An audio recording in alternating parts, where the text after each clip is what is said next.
On commence notre 4e jour de marche, on est en train de quitter Saint-Chély-d'Aubrac dans l'Aveyron.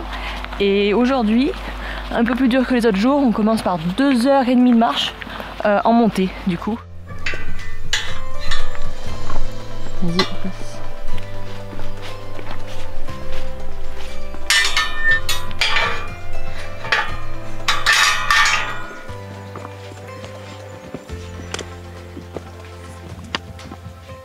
C'est super sympa ce petit chemin qui monte là depuis Saint-Chély, et puis là on se retrouve avec les vaches, quoi. Elles sont dans la forêt, dans les petites montées. Elles sont...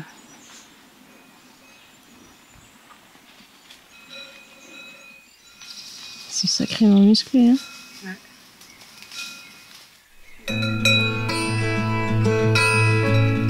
C'était super joli ce matin, on a fait une grande montée d'à peu plus de 3 km dans les sous-bois. C'était super joli, assez sombre et très mousseux. On a croisé des vaches sur les sentiers, bon, comme d'habitude.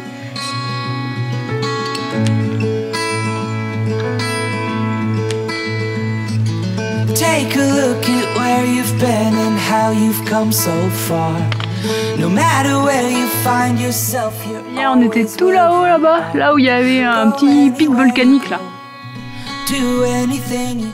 On transporte pas de fruits dans nos sacs parce que c'est galère, c'est lourd, c'est plein d'eau, ça s'écrase.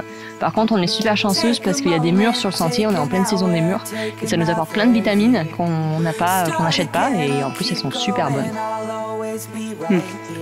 Celle-là, je sens qu'elle va être bonne.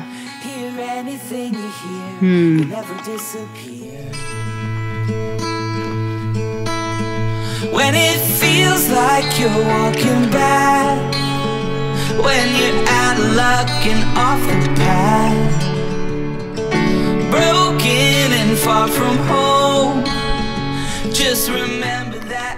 Avant de rejoindre la forêt d'Aubrac, la forêt domaniale d'Aubrac du coup, on a vu des plateaux à 180 degrés, voire à 160 degrés à des moments.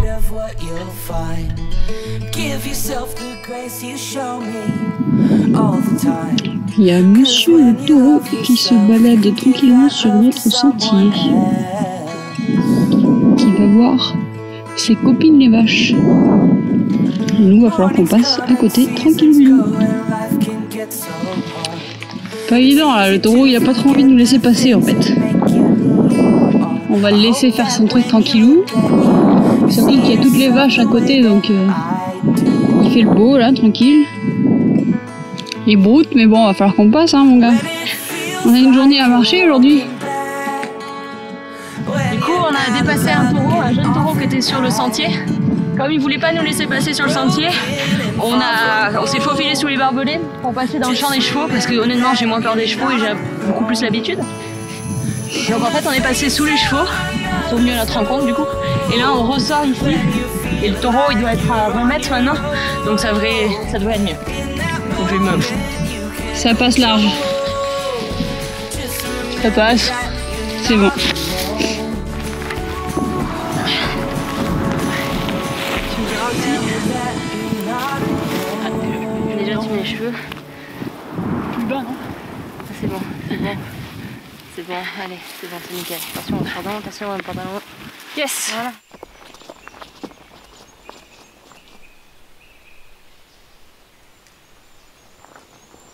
On a bien mis les 2h30 de marche entre Saint-Chély et la forêt domaniale de l'Aubrac. C'est ce qu'on nous avait dit hier. Donc la montée n'était pas aussi difficile que ce qu'on pensait. Et on a mis le temps indiqué, malgré le poids de nos sacs qui est aujourd'hui un peu plus lourd parce qu'on a pour 3 jours de ravitaillement, étant donné qu'on va être au milieu de nulle part jusqu'à Champerbou, je crois. Donc sur les 3 prochains jours.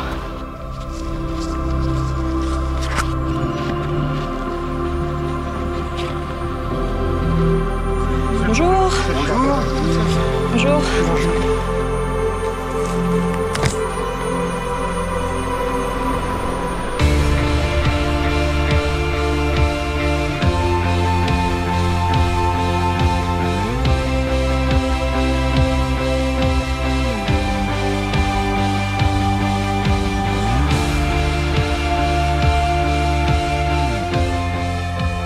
On se recroyait en Argentine en fait sur les plateaux andins avec des montagnes à des kilomètres et puis vierge de tout en fait. Donc c'était vraiment super sympa.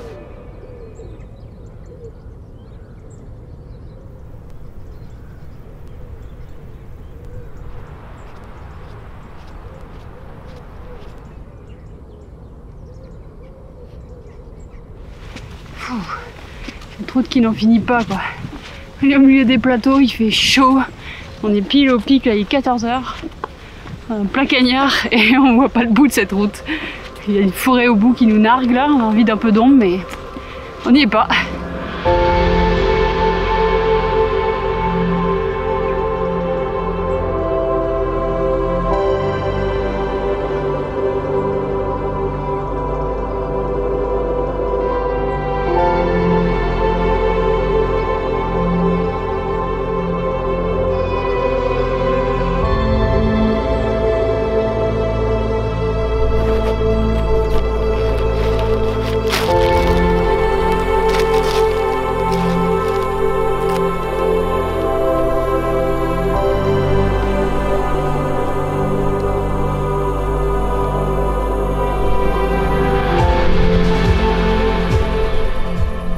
Avantage et inconvénient du bivouac. L'avantage principal, c'est qu'on peut avoir des superbes vues comme on a juste là. L'inconvénient par contre, c'est que quand tu arrives un peu trop tôt et que tu finis ta journée un peu tôt, bah faut attendre pour pouvoir poser le camp. Surtout là où on a repéré un spot, mais c'est juste à côté du sentier où les gens marchent. Donc on veut se faire quand même un minimum discrète. On vient de terminer notre 4e journée sur les chemins de Saint-Guillen. Du coup ce matin on est parti de Saint-Chély-d'Aubrac pour terminer un peu après le refuge des Rajas. Donc du coup on est parti de l'Aveyron, on est revenu en Lozère.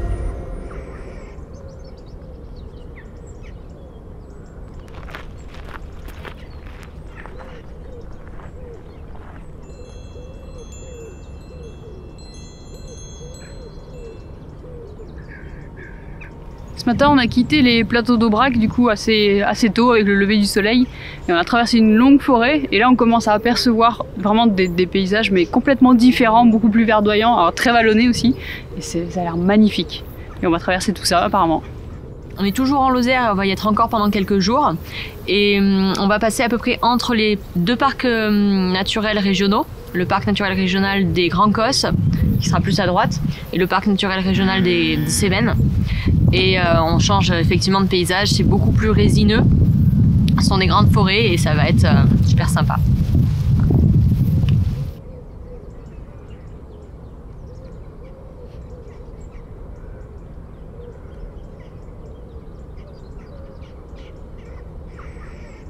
Du coup là on est juste au-dessus du radal du Tribattu qui est derrière le rocher. Et donc nous dans les prochains jours on va descendre demain jusqu'à Saint-Germain-du-Teil. Après-demain, on passe par la Canourgue. Après, il y a quelques trucs qu'on va voir au fur et à mesure, Méruy et Saint-Espérou, donc pas loin du Mont-Égual, pardon, et Saint-Énimie, en tout, donc, par lesquels on va passer. D'ailleurs, je pense qu'on va passer par Saint-Énimie avant de redescendre par le Mont-Égual.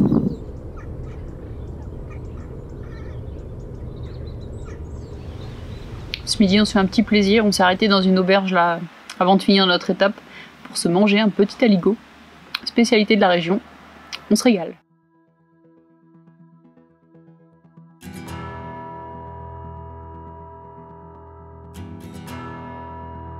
Là on a un spot camping mais franchement on se fait chier quoi. Donc oui, il est même pas 3 heures quoi, ça fait déjà 1 heure qu'on est là. C'est ça, donc Saint-Germain-du-Teil il n'y a pas de camping donc c'est 3,7 km pour aller jusqu'à Saint-Germain-du-Teil. Donc on peut aller jusque là-bas mais si on reste là-bas c'est un gîte. Ça va coûter la peau du derrière, en tout cas pas le budget qu'on a prévu. Si on dépasse Saint-Germain-du-Teil et qu'on reste sur le sentier, on peut trouver un autre spot bivouac, il faut compter à peu près 7 km. Et si on estime qu'on va jusqu'au camping qui est à Banassac juste avant la Canourgue, c'est 11 km. en sachant qu'il est que 3 heures, que 11 km ça peut être à peu près justement 3h30. Du coup ça fait arriver vers 6h30 dans un camping. Ce qui est jouable. Ce qui est jouable. On n'a rien à se ravitailler. Non. Même au camping on a tout ce qu'il faut, juste prendre une douche. En soi, on a les jambes, ça se fait facile, là, le sentier il est vraiment pas dur, il est pas technique. Ok, validé. C'est ça qui est intéressant au final quand tu te fais des treks en bivouac comme ça, c'est bon, bah des fois t'as des petits coups de stress parce que tu trouves pas de spot bien ou t'es emmerdé par rapport à tes étapes. Et puis bah, des fois, bah, faut faire des choix. Bon bah, on est trop tôt, on repart, allez. En fait, on fait comme on veut quoi. Au final, c'est marrant parce que des choix comme ça où tu trouves un spot bivouac qui te convient, mais tu y es beaucoup trop tôt, donc tu t'embêtes jusqu'à la fin de la journée, jusqu'au moment où tu vas pouvoir enfin planter ta tente et éventuellement te poser et dormir. Soit bah, tu continues ton chemin, tu marches, mais tu sais pas si tu vas trouver un autre spot aussi bien ou un spot tout court pour pouvoir poser ta tente. Et quand on y pense, ça fait un peu penser à la vie en fait. Bah, t'as des choix à faire, t'as deux situations. T'as la première où t'as un peu ton confort du moment présent où tu sais ce que t'as, et t'as l'autre choix de l'inconnu, tu sais pas trop où tu vas, mais peut-être que ce sera mieux, peut-être que ce sera bien, mais au moins t'auras avancé.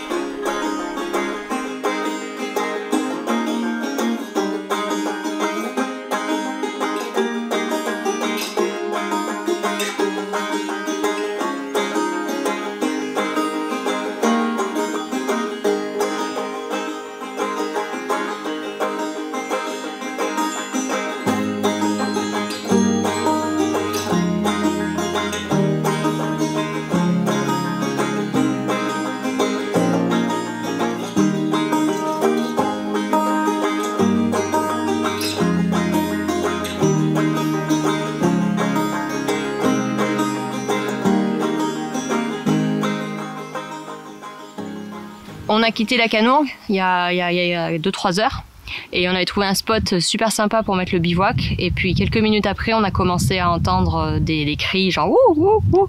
On pensait à un oiseau, mais finalement ça semble plus à un chasseur, et les chiens qui commençaient à aboyer. On n'a jamais entendu de tir, mais à un moment donné on a vu la biche partir en courant juste devant nous, devant le spot, et on s'est dit finalement qu'on allait continuer à avancer pour sortir de la zone où il y avait potentiellement des chasseurs, surtout que demain c'est dimanche. S'il y a une battue ou quelque chose dans la zone où on était en bivouac, c'est super stressant, donc en fait on va continuer. Il est 18h15, le soleil commence à se coucher, mais on va continuer à marcher.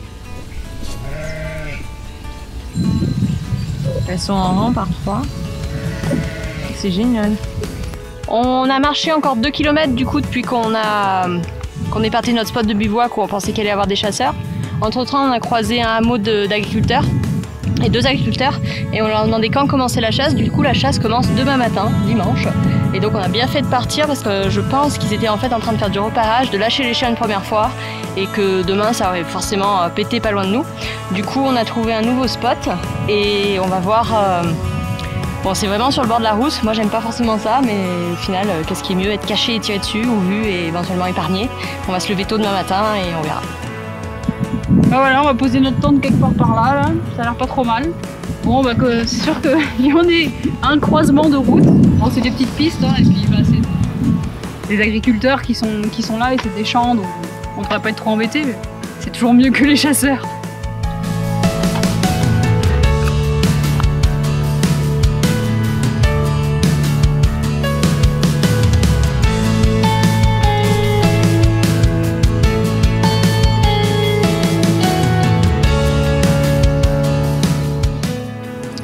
Ok, 400-500 ml. La moitié.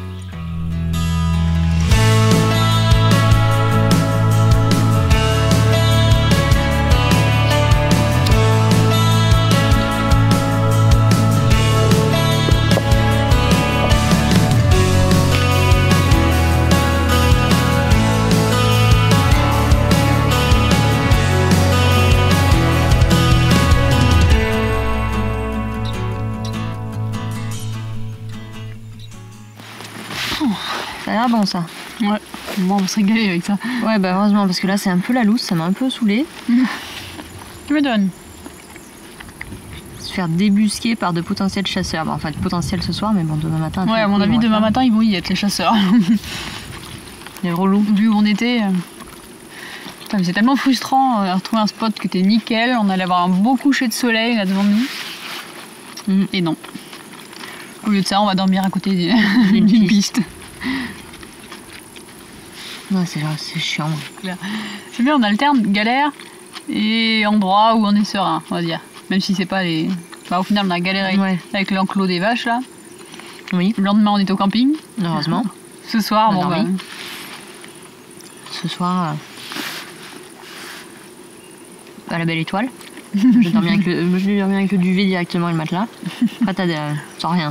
Tu veux qu'on teste sans mettre la bâche au-dessus? S'il fait pas froid, on peut tester, hein. Des fois, je me dis quand même, on pourrait bien un jour faire un bivouac à la Belle Étoile. Hein. Tu te mets juste dans ton truc, là. Tu veux le faire là? Franchement, je suis prête à partir demain matin, quoi. On est sur une borde de piste avec 3 routes. On peut se le tenter, si tu veux. Demain matin, c'est l'ouverture de la chasse. On se fait un petit Belle Étoile avec le matelas directement sur le sol ou on sort quand même au moins une bâche pour courir en dessous? On peut mettre une bâche pour... C'est vrai que c'est chiant ça en fait. À partir du moment où la chasse ouvre, bah, en tant que randonneur, t'es un peu dans la merde quoi en fait. C'est le chasseur, il a le droit d'accès à la nature. Il a la nature et faut pas rester dans les parages. C'est frustrant cela. Là on était super bien, on gênait personne, mais les chasseurs, bah vu là où on était un peu cachés, donc suffit qu'ils nous prennent pour du gibier. Ouais. C'est un peu agaçant. Légèrement. En tout cas, savoure ça parce que ça au moins c'est bon. Heureusement, on en a un deuxième. Ça fait plaisir.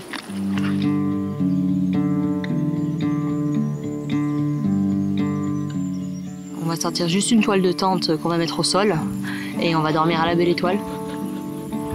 Putain, je psychote pour tout maintenant. C'est un corbeau.